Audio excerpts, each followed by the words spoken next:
All right, so you are wanting to buy a new construction home, but you have no idea where to start, and you want to make sure that you're headed in the right direction and making the best decisions. Please stay tuned as I will go through some essential things that you need to know before you get started with buying a new construction home. Stay tuned.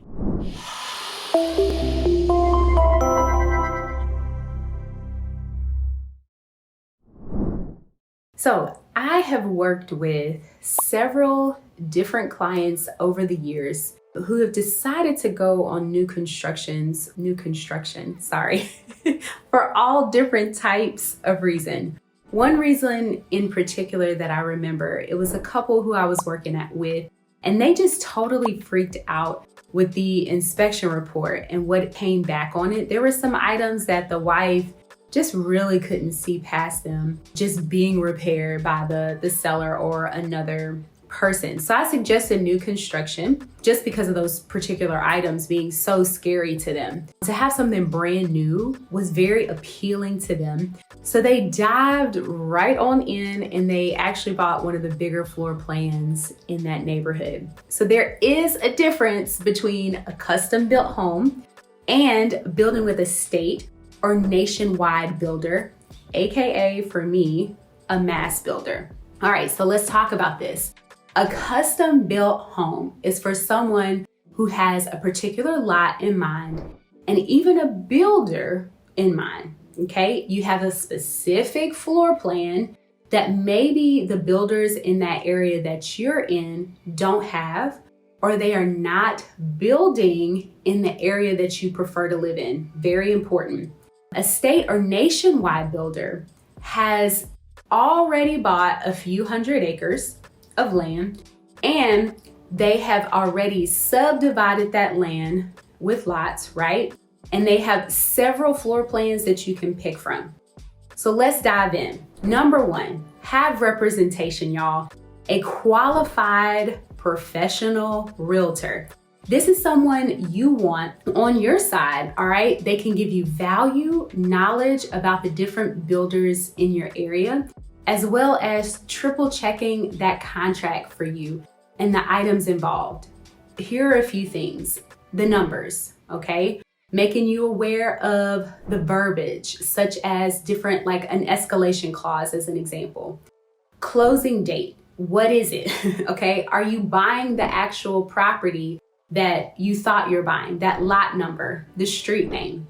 Of course, I always tell people, please read through that contract for yourself as well and ask as many questions as you need to make sure that you understand, all right?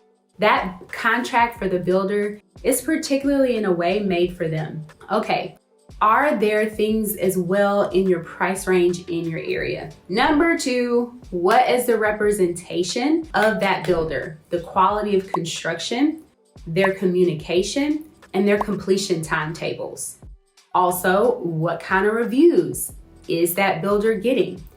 Look at the past. It really helps you determine what builder you want to move forward with. Number three, before you apply with a lender, there's two things I want you to do. Check with the builder's lender, okay? What are they offering? There's several things. Incentives, such as closing cost help. It usually will not be all of your closing cost, but there'll be a good portion that they're willing to give. But there's gonna be that part you're responsible for. Don't forget that. Money towards upgrades in the design center, okay? Such as to go towards granite, flooring, extending a garage, a back patio. Those are some examples that, I can give to you.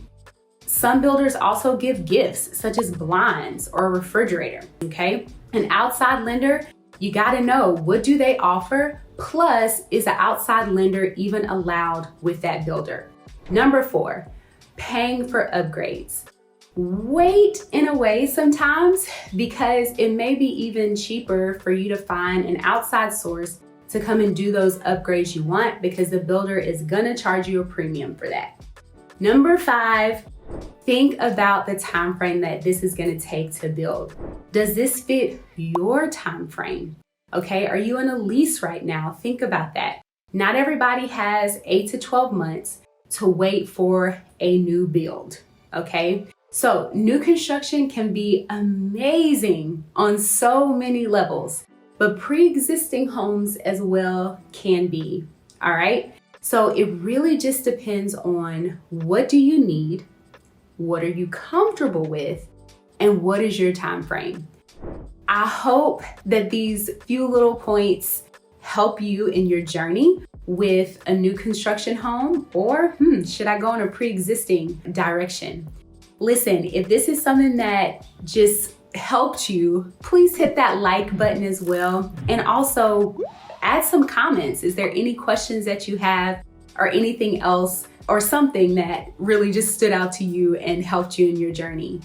I hope you find the home of your dreams. Thank you so much for tuning in. Until next time, take it to the banks. Bye.